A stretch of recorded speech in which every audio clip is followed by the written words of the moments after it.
Paul McGuire Grimes, ABC, Minneapolis. Neil Brooks, it is really great talking to both of you today. My husband and I are really enjoying Uncoupled. So thank you for the time and thank you for the show. We appreciate it. Our pleasure. Thanks for watching. Thank you. Yeah. Now, Neil, I want to start with you. I just love that we have a sitcom, a 30-minute show about gay relationships and gay lives. And we're not just the sassy side character or the relative. How rare are scripts like this? And was that something that was really important for you to taking this on?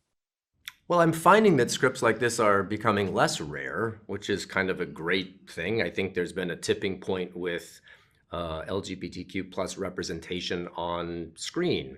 For a while, you're right, it was sort of the sassy, funny sidekick. But I think even that is starting to feel played out in a way that almost feels like it's disrespectful.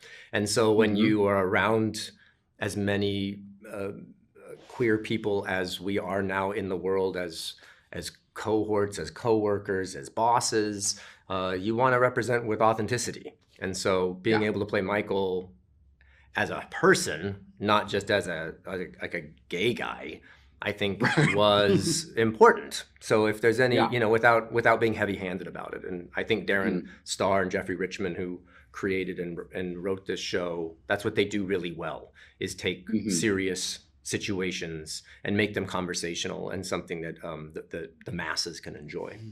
Absolutely. Now, Darren made this such a show about New York City. And Brooks, we have seen you on Broadway 3 times in The Prom, Sunday, Something Rotten, and The Prom closing weekend, and you could have had the roof blown off that theater. It was so incredible. So congrats on that.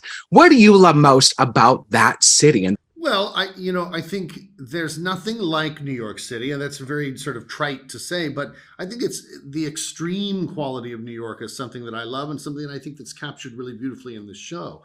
The good times are really good. They're extremely good. The bad times feel like the worst possible times, and there's very little gray area in between. And what I've found in my life in New York, being here for, many decades, is you have to create the gray area with friends and family, your chosen family along the way. And I think this show shows that beautifully. It's something that flew out of the script at me, hit me right in the face. But it was gray area, you mean like gray area here.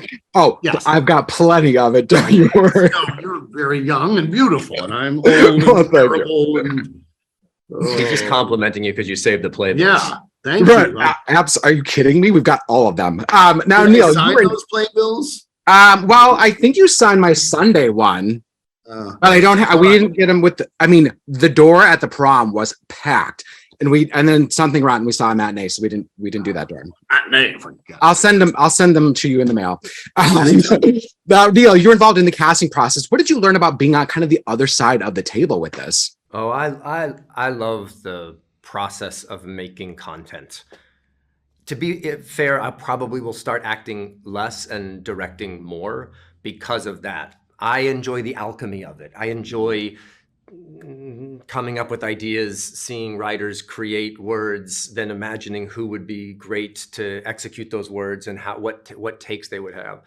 I was a big champion of Brooks Ashmanskas being Stanley because I know him, like watching him in Something Rotten on Broadway, and I have told you this many times, but David and I sat and we laughed along with the audience for so long at single things that Brooke did. The cast on stage had to turn completely up, and we're all laughing like this because he had done a thing in a smallish role, let's be honest. Yeah. And so then I knew in the casting world, like, oh, I want everyone to be able to see what I have seen from before. So casting is sort of the puppet master in a certain way. And, I'm no spring chicken. I'm old enough to use that phrase. Yeah. And so it's fun to know, to imagine what people can do, to imagine that a Tisha Campbell can do something like this and that she's so beloved and she's amazing, to imagine that a Marcia Harden who's kind of known for being a certain way can show a different side of herself, and to have those people say yes was the best. Amazing. I got the wrap. I wish to keep talking to both of you. Thank you so much. And I hope everyone now knows Brooks Ashmanskas because of this show. They didn't see you on Broadway. So thank you. That's very nice. Paul McGuire Grimes, ABC, Minneapolis. Marcia, Tisha, it is really great talking to both of you today. My husband and I are really enjoying Uncoupled. So thank you for the time and thank you for the show. Thank you. We're glad you like it.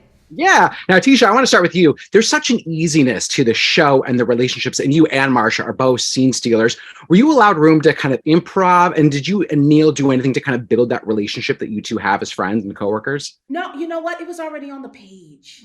And the only time I ever ad-libbed was in the car scene, when we're in a limo together. But other than that, everything is really specific, and you really have to trust the writing, because I was really nervous because they're very specific about their words. And I wanted to make sure, whenever there was a long monologue, I almost said that word.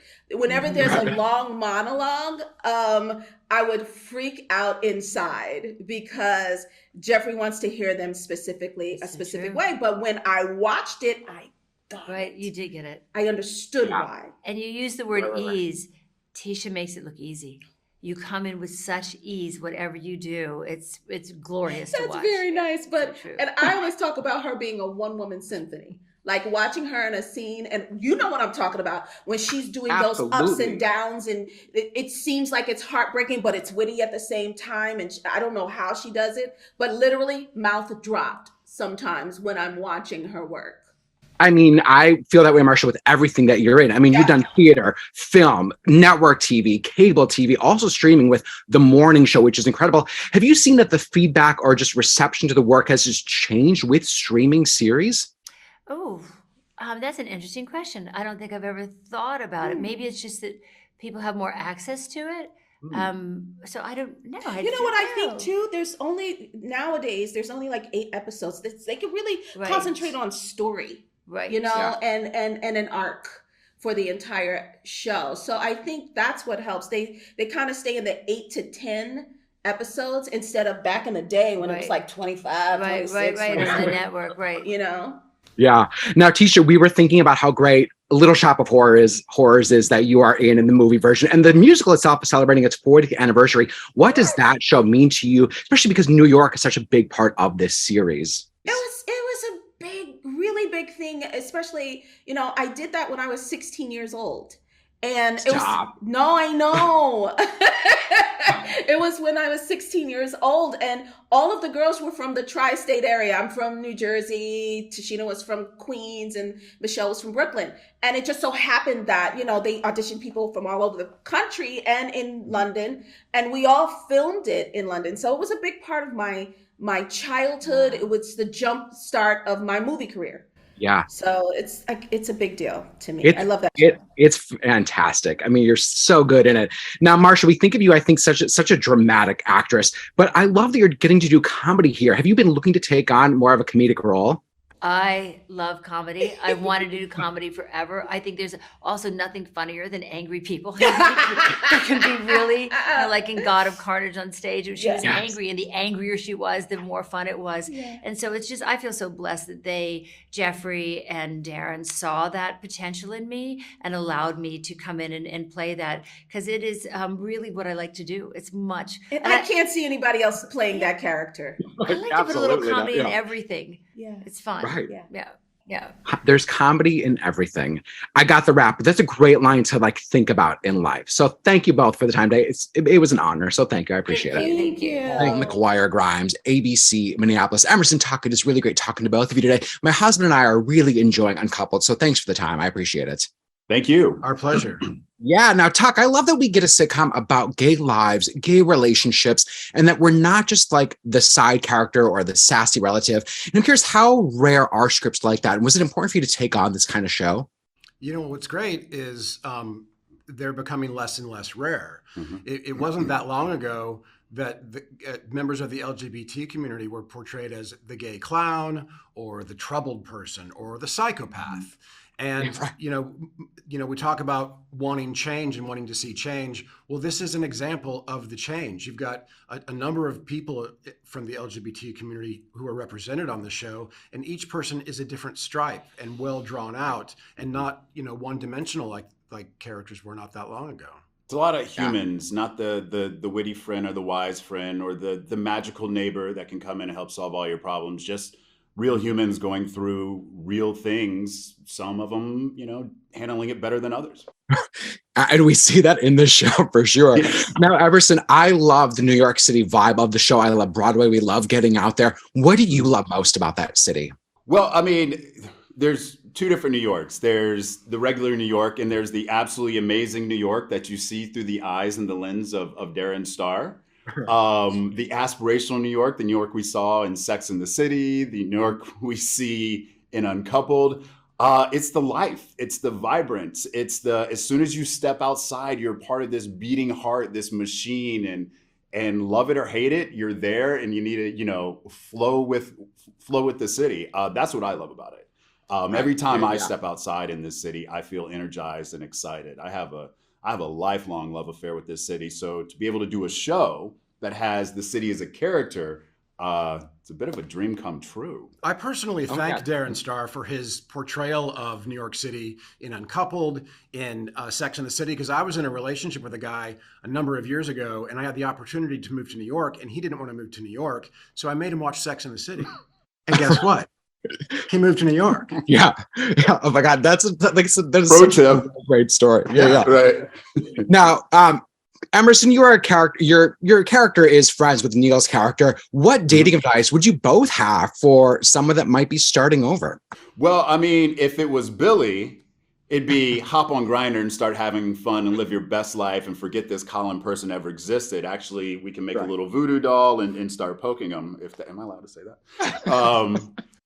That's great. Sure. Now, I have very shortly. Now, Talk, Neil said that you give really great book recommendations. So what book are you reading right now? And what book would you recommend?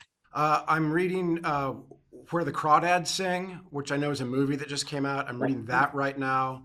And I'm reading the book Wonder to my kids. So I'm always reading a book to myself, and I'm always reading a book to my kids. So those are the two books we're reading right now. Perfect. I got the wrap. What a great way to wrap. Thank you both for the time today. I appreciate it. And we were really enjoying Uncoupled. So thank you. Thank you. Thank you so much.